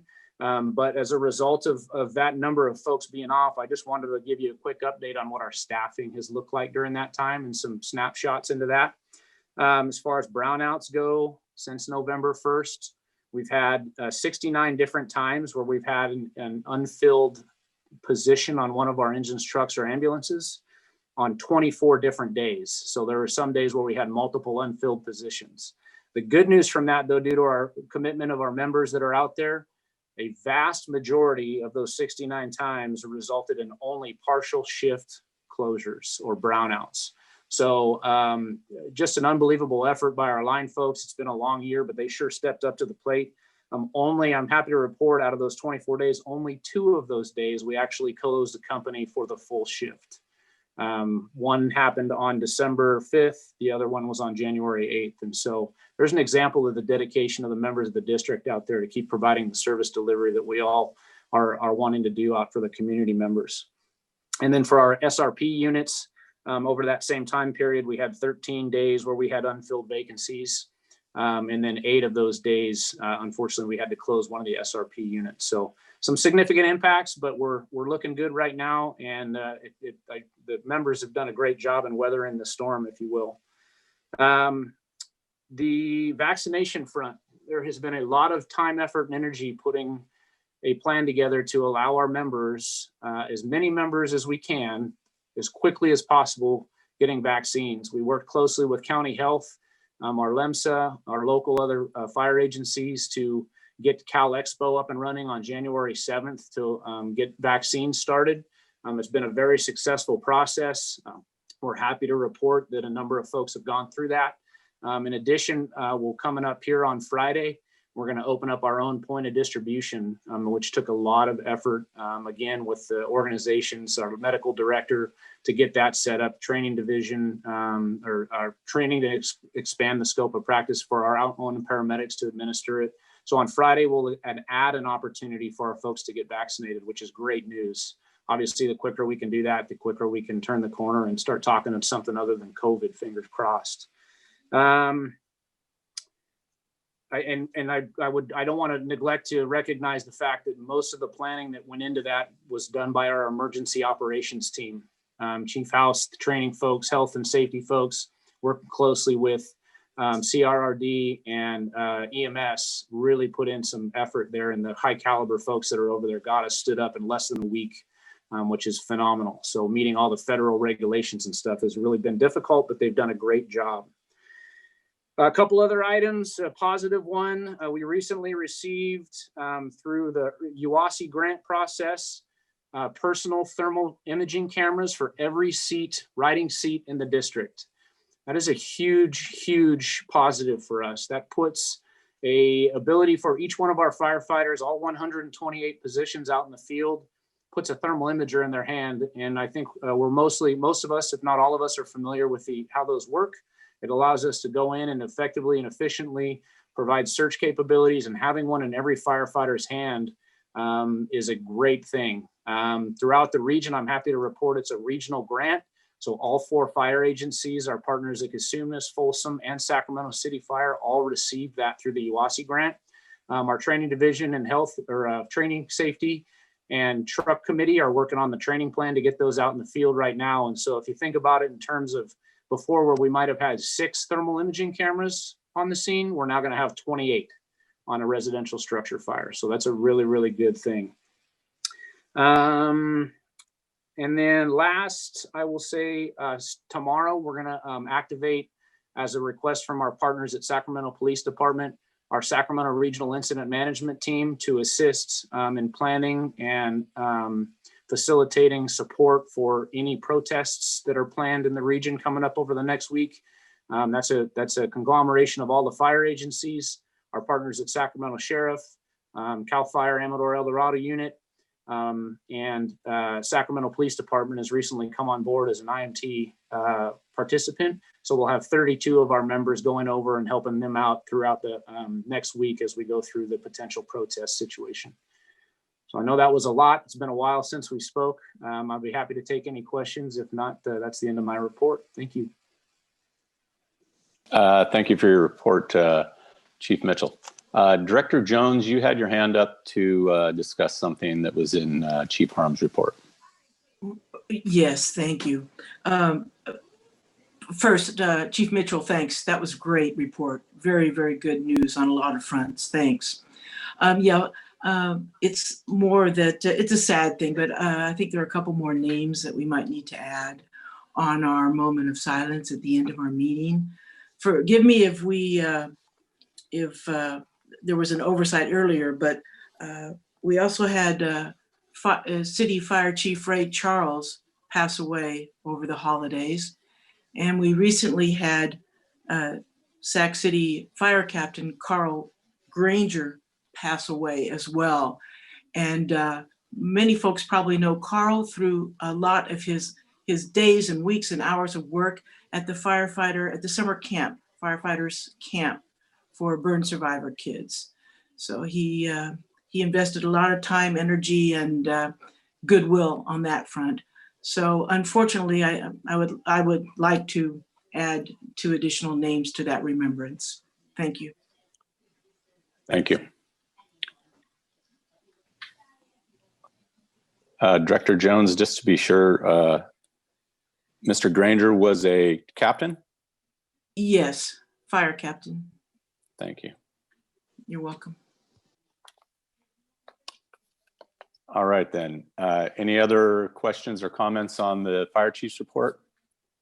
Moving on to Sac Metro Fire firefighters local 522. Good evening, President Kelly, directors. Happy New Year. Happy New Year. Thank you for moving forward with the paramedic training program. I know the 3 individuals involved are highly motivated and they're looking forward to the opportunity.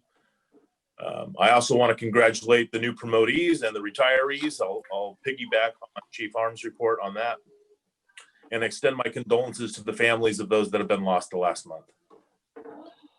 That concludes my report unless there's any questions. Are there any questions of the report from Mr. McGoldrick? Seeing none, we will move on to committee and delegate reports. The executive committee, we met previously, and once again, I will report out that we executive committee met this evening and discussed the committee assignments. Moving on to Communications Center JPA. Deputy Chief Wagaman. Good evening, President Kelly and directors, Chief Harms, Tyler Wagaman, Deputy Chief of Support Services. This is the first opportunity that I've been able to address you in my new capacity. I wanted to thank the fire chief, the executive staff, and the members for really assisting me in the transition over the last month. It has been a whirlwind, to say the least. One of my new responsibilities will be moving back as your representative on the Communications Center JPA board.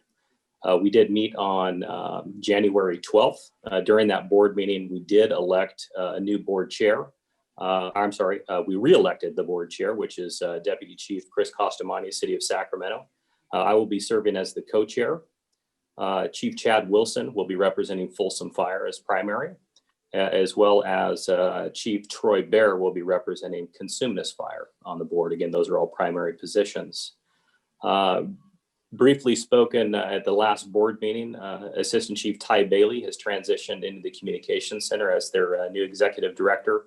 I have been and will continue to work with Ty on that transition. Again, as you can imagine, very much a full plate and a big transition for him as well. But I truly look forward to see him succeed with a number of projects, as well as some new ideas that he's bringing to the table for that group over there. And I hope to continue to report out positivity from the dispatch center. With that, I want to talk about COVID for just a minute. The comm center, unfortunately, like many government agencies, was hit extremely hard with COVID, with over 50% of the dispatchers testing positive over a very short period of time. I have to commend the Teamsters Local 150 and 856 for really stepping up to the point that we actually had to change the work schedule from a 12-hour day to a 14-hour day, just to make sure that we could fulfill all the vacancies created by the folks that were at home trying to get better. That coupled with the agency stepping up, providing CAD coordinators, we were able to get through that big dip. And I'm happy to report there was zero loss in service for the county of Sacramento and all the constituents that we provide service to. But with that, there was a few small bumps in the road with respect to our ongoing projects. Pro QA was delayed slightly, but we're going to ramp that back up, and we hope to go live in the first week of March. As well as our academy, we did have to push out a couple of months, and that is back on track for 6 new dispatchers starting in the first week of March. So that'll be Academy 21-1. Also, as we push between now and June, we will be working with 150 and 856, drafting a new MOU because their contract will be up for renewal come July 1. So I look forward to working with that group through that process as well. And lastly, our next board meeting is scheduled for February 9th. We have moved to a single board meeting per month versus the 2 that were scheduled previously. That concludes my report. I'll be happy to answer any questions that you have. Thank you for your report, Deputy Chief Wagaman. Any questions of Chief Wagaman's report? Seeing none, we do look forward to good news coming from the Comm Center. All right, then, moving on to the California Fire and Rescue Training, JPA. They have a meeting scheduled for January 21st. This evening, Chief Harms was assigned the primary position, and I made a note someplace here. Help me out, Chief. Chief Mitchell. Chief Mitchell Chief Mitchell will be as the alternate. Yep. The alternate. That's correct. Thank you. Any questions on that? Moving on to the Finance and Audit Committee, Director Orzali.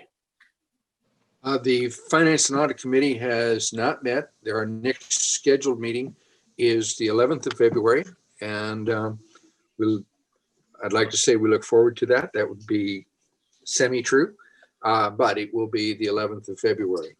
Thank you. All right. And surprise, Director Orzali, you are still chair of that body. And I want to take this opportunity to thank you. You're welcome. Policy Committee, Director Gould. It appears that the Policy Committee will be meeting just shy of Valentine's Day on the 11th. And we want to invite everyone to attend, as it will be full of excitement, I'm sure. All right. And news to you maybe, but you are still chair of that committee. You must not have got my memo. Yes. Let's go to board member comments, questions and comments. To my right, Director Sailors. Good evening, everyone. Happy New Year's. I would like to give a shout out to the CERT team and everyone that went and did the smoke detector blitz out here in my district after that fatal fire. I just want to thank everyone for doing that. That was a wonderful and particularly needed thing out here. They've had several fires. Thank you, everyone, for the presentations tonight. And that's it for tonight for me. Thank you. Director Jones. Oh, wait. Yes, Director Jones.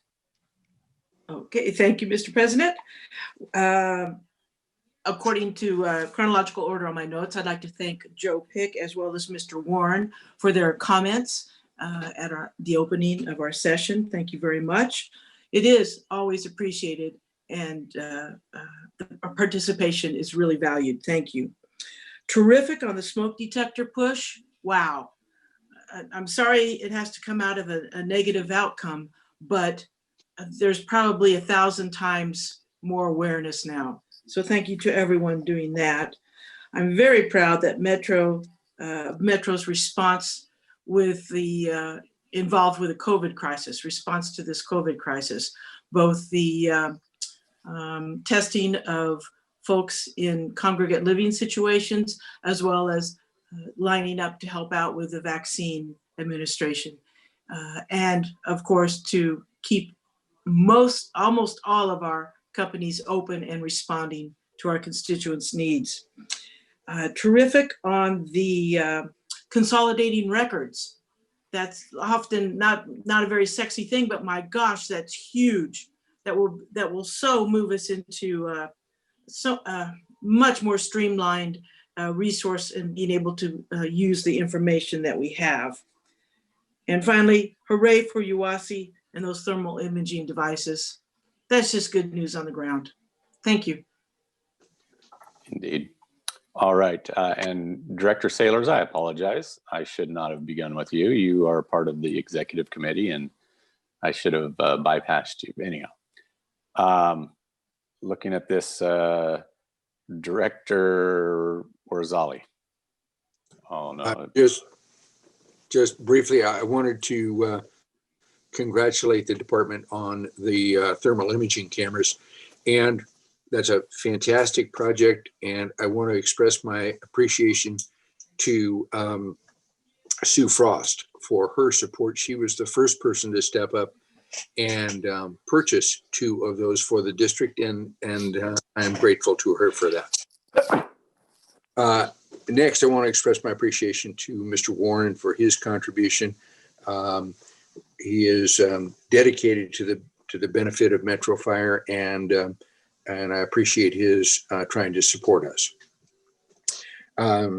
With that, I want to again thank Chief Harms and John Rava for their role in the endowment process. This was a significant step for us to have in place, and I look forward to expanding that significantly. With that, thank you. Thank you, Director Orzali. Director Gould. Ditto. Thank you. Okay, Director Wood. Thank you, Mr. Chair. I have just a couple of items. I'll echo what Directors Jones and Orzali said with regard to the recognitions and the thank yous. I have a couple of more personal things I just wanted to comment on. It was 4 weeks ago this morning, crew from 68 came to my house to address an emergency with my mother-in-law, and I did not get their names, but I do want to make sure that the word gets back to them that their professionalism, which everyone in our department is always professional, but their professionalism, their courtesy in a tough situation was extremely helpful. And so it was 12/17/2020, about 8 a.m., that crew at 68. I just want word to get back that I appreciate what they did. On a better side, the very next day, that same station, Captain Adam Spiva was in charge. He came out that evening with the engine and his crew and led our annual community truck parade. And they stayed in the truck. They did everything professional and proper. And but I really appreciate that. There was about 6 community trucks that were lit up, and our engine led them through the community with people standing out in their front yards, cheering them on and waving. And it was a good bit of normalcy, or what felt like normalcy, in what was an otherwise horrific year. So thank you to Captain Spiva. Thank you to Chris Vestal for helping put that together. Lastly, just wanted to say, in light of the pressure on the state's emergency medical services, things we've already heard about tonight, the words and actions of several local leaders this past weekend have been highly troubling to me. When we have a home burning, fire personnel rush in to rescue the people inside. When there's a motor vehicle collision, they'll go to extraordinary lengths on busy highways to remove trapped occupants. If somebody's calling in the middle of a medical emergency, our person are there giving everything in their skill set to make sure that patient makes it to the hospital for continued care. We'd never hear local leaders calling for residents to rip out smoke alarms. We would never hear local leaders calling for residents not to wear their seatbelts. Yet during a with a highly infectious virus, some of our leaders are calling, are acting themselves contrary to what we know can protect the safety of everyone in the community, and they're calling for others to do the same. Leaders who ignore public safety laws, toss aside medical and scientific recommendations, and encourage others to do the same put every member of our community in harm's way, and they seriously risk the health and safety of the members of Metro Fire and the families that those members go home to every 48 hours. And those local leaders are acting on their own agendas. They're not acting as friends or supporters of this region's first responders. Our men and women and their families are too precious a resource to risk for political grandstanding, and they deserve better. And it just fries me to no end what I saw this weekend from some of our leaders. So, Mr. Chair, I do appreciate the time. Thank you, Mr. Wood. Director White. Thank you, Mr. Chair. Well, first I want to thank Director Woods for his comments, and I feel the same way. I got an opportunity to talk to Battalion Chief Chris Reed recently, and he gave me permission to express his very genuine and sincere appreciation and gratitude for all the support that he has received during his recovery from the district, from the chief to local 522 to the members of the district. And it was nice to have a conversation with him and hear from him directly just how much he appreciated the support that was provided. So he gave me permission to relay that message. So that's my report. Thank you. Oh, thank you, Director White. One last thing. I also certainly. Well, I do appreciate Director Jones, making sure that we did not miss Fire Chief Ray Charles or Fire Captain Carl Granger with our moment of silence tonight. So thank you. Okay, thank you, Director White. Director Clark. Mr. Chairman, first of all, I want to wish everyone a happy new year. Looking forward to, I'm really optimistic about 2021. I mean, things have been tough in 2020, but I am very optimistic. One thing I'm really happy about is the aggressiveness in which our district is vaccinating our members. It's very important. We deal directly with the public, and I also appreciate Director Wood's comments on our public leaders that show a bad example. Let's see. One of my other concerns about, we've had a few of our members infected and going through a lot of symptoms and whatnot of COVID-19. I'm a little concerned about us paying attention to long haulers. There are issues with that among survivors, if you will, of COVID-19. That's something I would like us to pay attention to. And last of all, I'd like to condolences also to the those that have fallen, our fallen soldiers. And finally, I'd like to thank the men and women of Metro Fire for a difficult job under difficult circumstances in this environment that we have right now. And I'm just looking forward to us doing great things in 2021. That's all I have, Mr. Chairman. Thank you, Director Clark. I've not missed anyone, have I? Okay. Director Kelly, you did miss me. Oh, Director Sheets, I apologize. It's okay.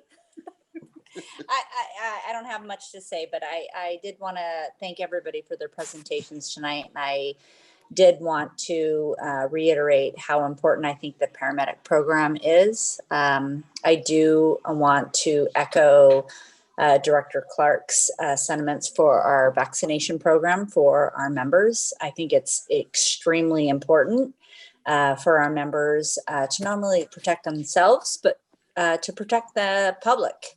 And also, unfortunately, to send my condolences not only to our members, those who have unfortunately passed away shortly, but also to recognize those members that have, or not members, but people who have died in the riots lately.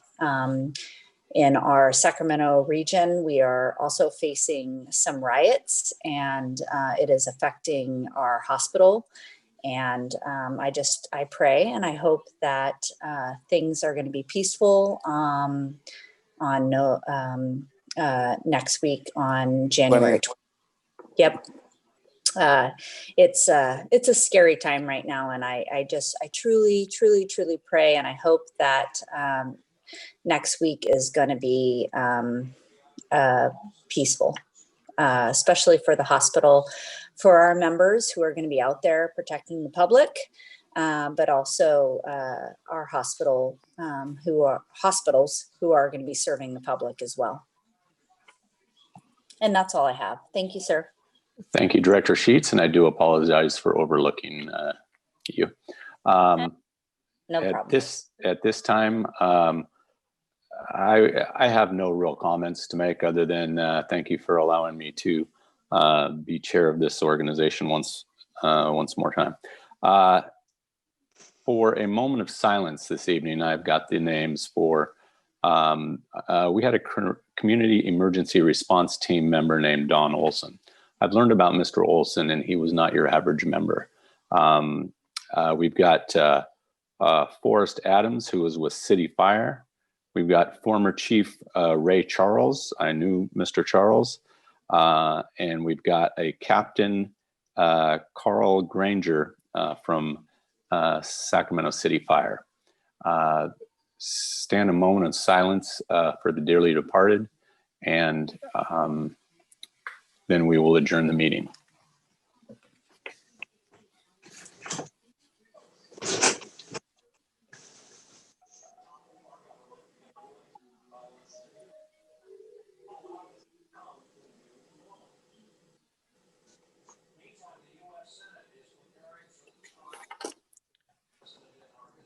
All right. Thank you.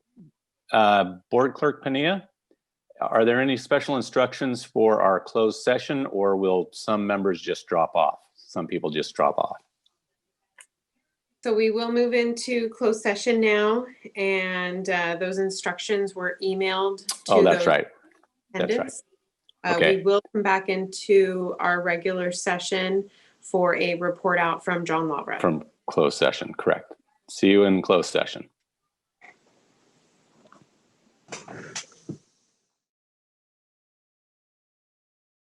Thank you, Director Sheets. And at this time, Mr. Lavra, would you please report out? Yes, thank you, Director Kelly. The board met in closed session first with respect to the workers' compensation claim involving Mr. Barry Taylor. The board voted to give authority to its third-party administrator to effectuate settlement of that workers' compensation claim. Second, the board met in closed session with respect to the Government Code Section 910 claim for damages filed by Mr. Nabil Samam against Metro Fire. The board voted to give authority to the clerk to reject that claim. Thank you. Thank you for your help, Mr. Lavra. Seeing no further business before this board, I would like to take a minute and thank Director Sheets once again for the fine leadership you provided to this organization over the last year. I appreciate that. Thank you, sir. You're absolutely welcome. Anybody else? Nothing? All right, then we are adjourned. Thank you. Have a good night, everyone. Good night, everybody. Have a Be good safe. couple weeks. Take care.